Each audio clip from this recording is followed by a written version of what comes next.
As Lennon said, I'm Andrew McCluskey. I'm an FP engineer at Data61 in the functional programming lab, and I'm talking about your first Haskell app. So why am I giving this talk? So getting started in Haskell can be intimidating. You start off kind of learning a whole bunch of concepts, but then there's a conceptual leap applying those concepts to a real application that can make life difficult. Haskell obviously brings with it a whole new ecosystem, and that can be difficult or intimidating to navigate if you're used to other ecosystems where you have huge amounts of documentation. You might not find that in the Haskell world. I also wanted to give this talk because of some experiences I had getting started in Haskell. So when I started, I felt like I had to learn everything there was to learn, all of the concepts. I had to know lens, monad transformers, everything to be productive in Haskell. That's not the case. Really, you can just get in with a few core concepts, write some code, and then that will help to motivate learning those other concepts. But you can be productive quite early. I also had the benefit of working with some Haskell programmers who had a bunch of applications written in Haskell that I could steal liberally from to get me started. So I kind of wanted to provide that for anyone else who was trying to get started. So yes, I've got some assumed knowledge. I'm assuming you know these guys. That's kind of the content you'd cover in Data61's Intro to FP course. I'm not going to assume that you've written an application yet. That's the point of the talk, right? I'm probably going to have to move quickly at some point, but all of the code is up on GitHub. The slides will be up on GitHub, and you can come and find me on IRC. There's some links for that at the end of the slides. So this is kind of the overview of the talk. We're going to start looking at the application that we'll be writing, the concepts we'll apply in writing it, the types in the application, how data flows through the application, how we handle configuration, command line arguments, and how we talk to the database. So kind of the key things that you want to be doing in a simple app. So the application. Like with all good apps, we start with our requirements. In this case, I want some comments on my static blog. I don't want to use a third-party service. I don't want to have to deploy a database or anything like that. Second most important thing in an application is its name. It's called Parlay, to have a discussion, especially with an enemy. If you've ever been into the comments section on a web property, they can get pretty feisty, hence the name. So we've got some requirements. We can write our spec. We've got 3 operations. We can add a comment to a topic, we can view all of the comments for a particular topic, and we can list all of the topics that we know about. We're going to use Haskell, and we're going to use SQLite for our database. And we have some libraries.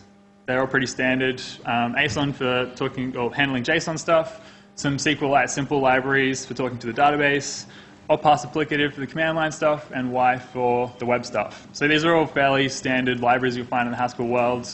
They're all fairly well documented if you need to go check them out. This is only an educational example. Please don't deploy this to production, and if you do, don't come crying to me because bad things will probably happen. I'm too cowardly to do any sort of live demo, so just proof that this is a real thing. I've got some nice screenshots. Some JSON there. You can list the comments in that topic. Really helpful 404 errors. So yeah, that kind of sets the tone for the app we're dealing with here. So the concepts. The first one is modeling the domain with data. So Haskell has this great type system. I imagine a lot of people who like to use Haskell are already sold on that. And we want to use that type system to capture the data as precisely as we can that models our application. We also can model our actions as data. If we capture all of our actions in data types, then our application just becomes functions from those data types, those operations, to the required output. It's kind of a nice way of thinking about this, which we'll see later. We're also going to use error values instead of exceptions. You can't really see exceptions in your types. You might just have an IO of A in your return value. You don't know that it's going to throw exceptions. So I'd much rather be able to see that my function or a function is going to possibly generate an error value. So error values instead of exceptions. And we're going to have loose types and IO at the edges. So when we're talking to, like for example, a database, or we're sending JSON over the wire, those systems don't know anything about Haskell's rich type system. But we don't want to let that limit the types that we use in our application. So if we push our IO and our kind of looser types to the boundaries of our application, we can then validate there, validate once, put our data into more precise validated types, and then the rest of our application code doesn't have to care about it. They don't have to do any sort of validation and worry about the data. So let's have a look at some types. Modeling the domain, it's a comment app. We need a comment. So we have our product type here. We've got an ID, atomic, the comment text, and the timestamp that the comment was created. You notice we're not using primitive types here. We have a type for each one of these fields. Error values instead of exceptions. Here are all of the errors for our app. This is all of them. They're wrapped up in a sum type. Sum types are great. If you're coming from a place that doesn't have sum types, check out sum types. So we can pattern match on these, and our compiler will tell us if we've missed a case, if we're not handling a particular error, which makes our code a lot more robust, which is what we want. Another simple sum type here. You might, if you're coming from another world, you might think this is kind of overkill to have a sum type with two little constructors that don't take any arguments. But this reduces the possible values that we can have for our content type from the universe of strings, if we are passing strings around, to these two values. We know that we're going to get one of these two values. And when we need a string, we only have to get it right once. We only have to convert each of these values to a string in one place. So actions as data. You saw in the spec we had 3 operations. We have a sum type that just has 3 constructors. That's it. These are all of our operations as a data type. So whenever we see these in our applications, we know exactly what to expect. And our compiler will tell us if we missed anything. We use new types pretty liberally. People in the Haskell community, everyone I speak to at least, seem to think new types are a good idea. There's a few reasons. They're a zero-cost abstraction, so you don't really get a performance penalty from using new types. They help to call out the semantics of your code. So you don't see a function that takes like 3 text arguments somewhere. They'll take a comment ID and a comment body, and it becomes clear what this function is expecting. Not only that, I can't pass accidentally a comment text where I'm expecting a topic because they're different types. The compiler will tell me that I've got it wrong, which is really useful. So compiler errors. Some new types from the code. We have one for a table, comment ID and port. They're just wrapping up primitive values there. When it gets a little more interesting is when we can use our new types to have smart constructors. So in the case of our topic and comment text, they're wrapping up text values. But we want to apply some validation here. Whenever we see a topic, we want to know that it is a valid topic. We don't want to have to check that our text value constitutes a valid value throughout our application. So the way we achieve that is we explicitly don't export the constructors for these types. So if you're not familiar with the syntax, it's just saying we're exporting the topic and the comment text types and the accesses for those records, but we're not exporting the data constructors, so we can't create one of these types from arbitrary text values. So when we do need to construct one, we have these helper functions. If you look, our validation is that it's not an empty string. So maybe not the most useful validation, but it's just to give you a flavor of how this works. And the last step, we can just export our smart functions now. So anywhere outside of this module where we see these values, we know that we have valid data. Untyped at the border. So I was talking before about how the database doesn't know about our rich types in Haskell. So we don't let that limit us. What we can do is just create another data type that captures these or uses these more primitive types to talk to the database. And then later on, you'll see we can turn these into the more precise types that we use in our application. And JSON, our app uses JSON. This is kind of just to show you behind the scenes a little bit. So this is just from ASON, and all we're doing here is labeling each one of our fields from our type with their field names when we send stuff over the wire. So the application flow. We're using Y. If you've used rack in Ruby or WSGI in Python, this is kind of the same idea. It's like a standard interface for writing web applications. And Y expects you to give it a function that is basically a request to a response, right? It's simple. That is what a web app should be. Of course, it's never that easy. It's a little bit more complicated than that. We can still think of it as just a request to a response, but we also have this callback function here, response to IO, response received. And I won't really try to explain that in too much detail now, but it's basically to handle resources safely in the face of lazy IO. There's a reference at the end of the slides if you want to go and find out more about that. And in our case, we're talking to a database, so we need to know about our database stuff. At the top level, we've got a few helper functions here. So we've got our MK request function. So this is at the border as the request comes in. We want to turn that into an application request right up front. So from then on, we know we've got one of our operations, we've got valid data. If we don't, we return an error value on the left arrow either there. So once we've got our request, we can handle the request, which is fairly self-explanatory, and then we handle errors. So if our application creates an error value, we still need to send back a response over the wire, over HTTP.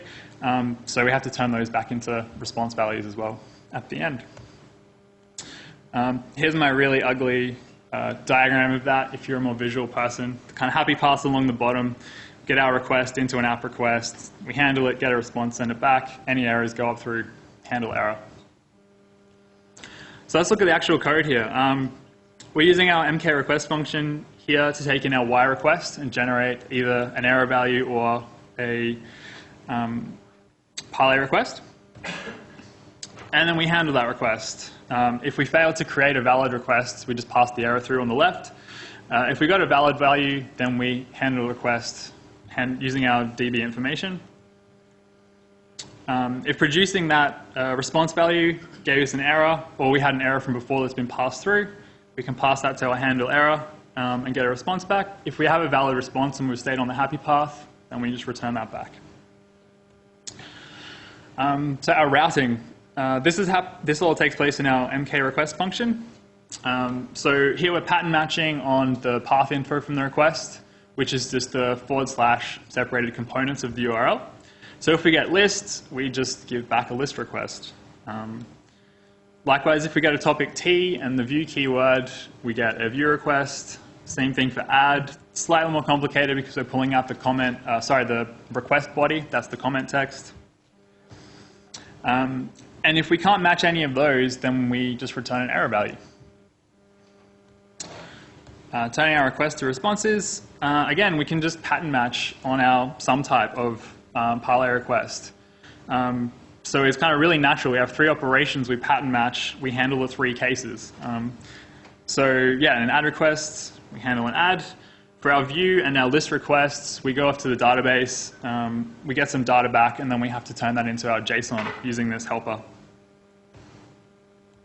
So our helper function that we just saw there, we either get an error value or an A, where A is constrained to be an instance of to JSON. So this is something that we can turn into JSON, as you expect. So we fmap over our either, call this response from JSON function, which is defined here, and that's just using Y's functions to produce a response. So it's a status 200 successful response. We're using our sum type there for the content type. Content header is JSON. And then that encode function there is from ASON, which will just turn our value into an actual JSON byte string that we can send over the wire. And if things didn't go so well, we have an error. We need to turn that into a response. We just pattern match on our application errors. So once again, if we've missed anything here, we'll get a compile error. So we know we're taking care of all of our error cases. In the case of an unknown route, that's a 404. If we're missing data in our requests, it's a 400. It's a database error. It's a 500 because we probably messed up. And then we've got some helpers there just to wrap up our errors, and to our response helper there just kind of sets our response values to plain text. So configuration.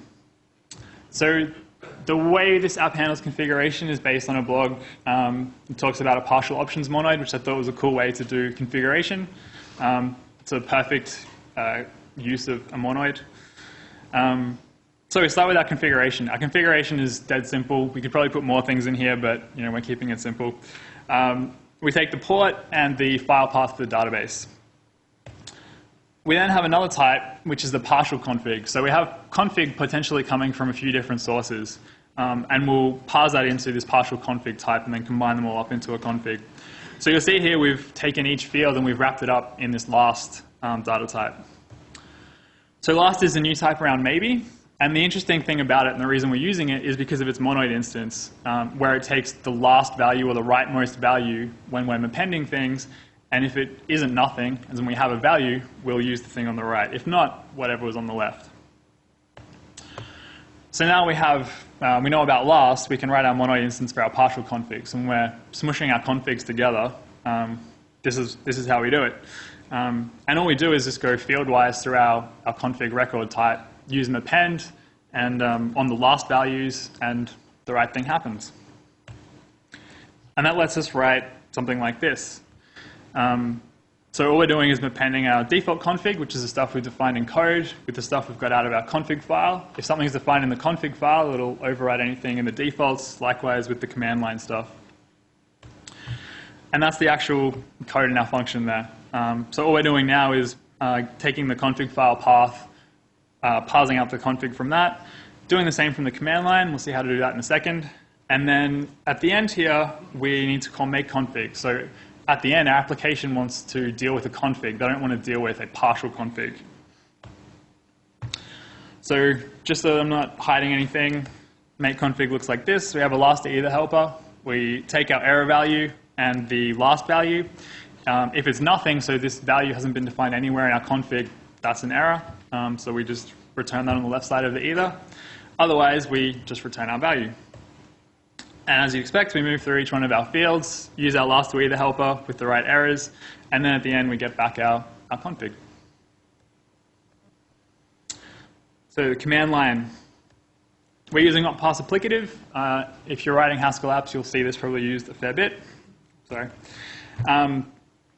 And this is why. So we're using an applicative parser. It's a parse applicative. And that lets us do these nice things where we can write parsers for each component of our configuration or whatever we're parsing, and then bundle them up into the one kind of summary data type at the top using the applicative. So we'll go through and have a look. Oh yeah, we also get some nice help text given to us by the library. It's kind of a side thing. So yeah, at the top, we have this exec parser function. So this will actually execute our parser on some input if we have a parser for A and give us back a value of type A in I/O once it's done the parsing. So if we have a look at our components, we have our DB parser, and each one of our options is optional. We don't require them on the command line. And in the case of the DB parser, we're parsing the file path to type alias for string. So this is just a string option. We just pass it through. We don't really have to parse it. We're parsing into a partial config, so we have to wrap it up in last. And we also have to describe the option. So the long form there is -- database, short is -d, and so on. You'll see all that stuff in the help text. Our port parser is very similar, but with one important difference. Our port, we need an int16 value that we can then wrap up in our port constructor. So we don't use string option, we use option port reader. And then we define our port reader here. So we have this read either function. It takes a string and will either give you back an instance of a value as an instance of read or an error value if it can't parse. So luckily, int16 is an instance of read. So we can use our read either function, get an int16, wrap it up in our port, and then this either reader function from parse applicative will turn it into a parser that it can use to do its parsing. Yeah, so we've been talking about parsers, but actually we need a parser info of A. So there's one final step when we're putting together our parser, which is we call this info function on our partial config parser, which turns it into a parser info. We can also use this helper thing, which will add a -- help option to our command line interface, which is handy. And we just need to describe the program at the top level. And now we have our parser info. So the database. As I said before, we're using SQLite simple and SQLite simple errors. The reason we're using SQLite simple errors is because it gives us this data type, an either, with a SQLite response on the left, which is an error value if something goes wrong, or the value that we're expecting to get from the database on the right. So yeah, we don't want exceptions, we want error values, and this does it for us in a library. So whenever we do something with the database, we use this run db action function, and that will take our SQLite action and capture any exceptions and give them back to us as error values. So I think we saw this earlier. This is just wrapping up our connection in our table so that when we're handling DB stuff, we know how to talk to the database. Queries in SQLite simple are fairly straightforward. There's a new type wrapper around text for the SQL. And then you've got like query and execute functions here. So query takes a connection, it takes your SQL wrapped up in that new type wrapper, and it takes something that is an instance of toRow. Those are your query parameters. So that's just, toRow is something that can be turned into the types that the database library understands. And similarly, we get back a list of R, where R is an instance of fromRow. So that's something that we can take from the database and turn into one of our nice Haskell types. Something else you'll see with these libraries is the only type. So when you look at a column, often a row will be modeled as a tuple of values, where each value in the tuple represents a column, but there's no single element tuple constructor, so we have only.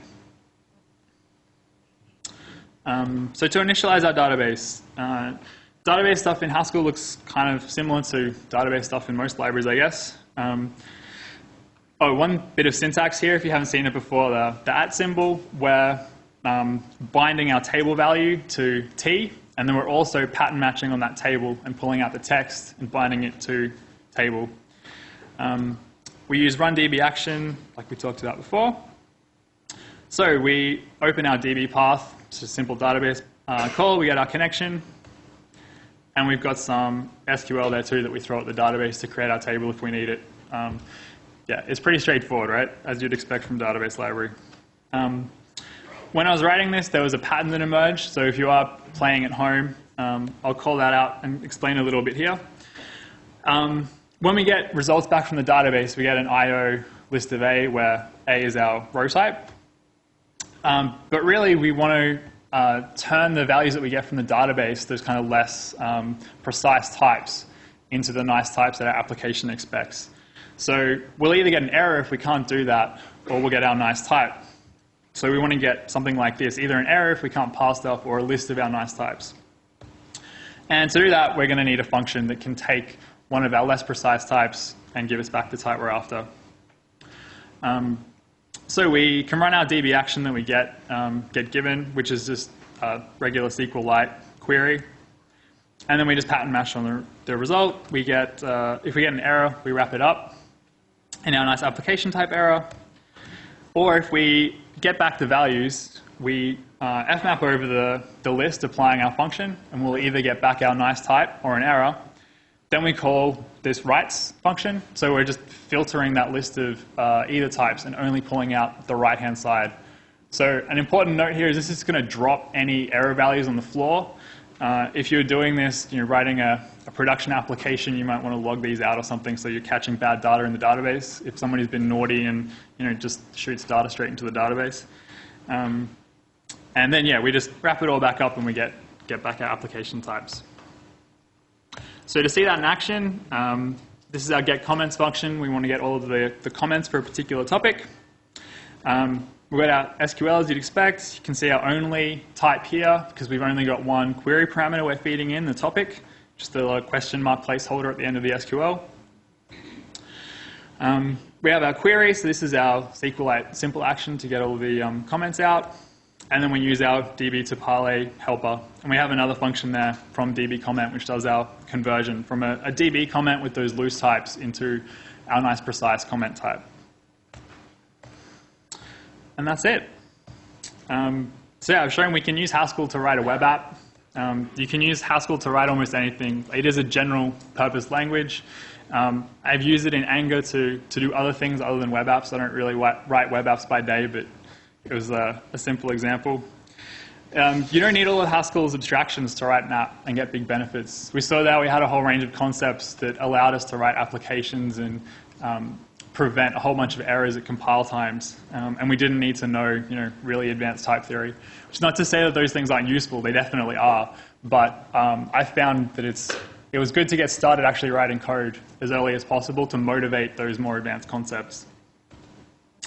Yeah, so here's some... this was a talk from Lambda Jam, which is really good, talking about just keeping things simple with functions and data. Just talking about the callback that we saw in Y. And there's a blog post for the partial option stuff. The code is up on GitHub. It should be up there right now. And yeah, if you ever need help with this stuff, if I've spoken too quickly, which I probably have, then yeah, come find me on IRC and we'll help you out. Thanks.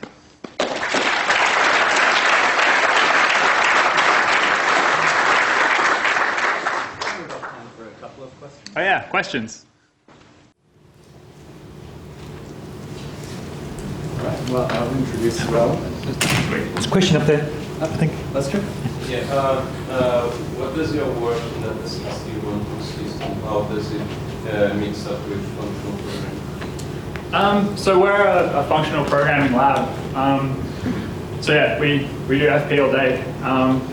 And I guess our biggest goal is to try and bring the benefits of FP to as many people as possible. So I guess we do that on a few fronts. We run courses and give talks like this to try and help educate people and get people interested in FP. Yeah, if people need help with stuff, then we're happy to help them out. And we also work on open source projects so that yeah, anyone who wants to get into FP can come and see our code, see what we're doing, and yeah, make use of the stuff that we write at a high level. Yeah. Anything else? All right, thank you, Andrew.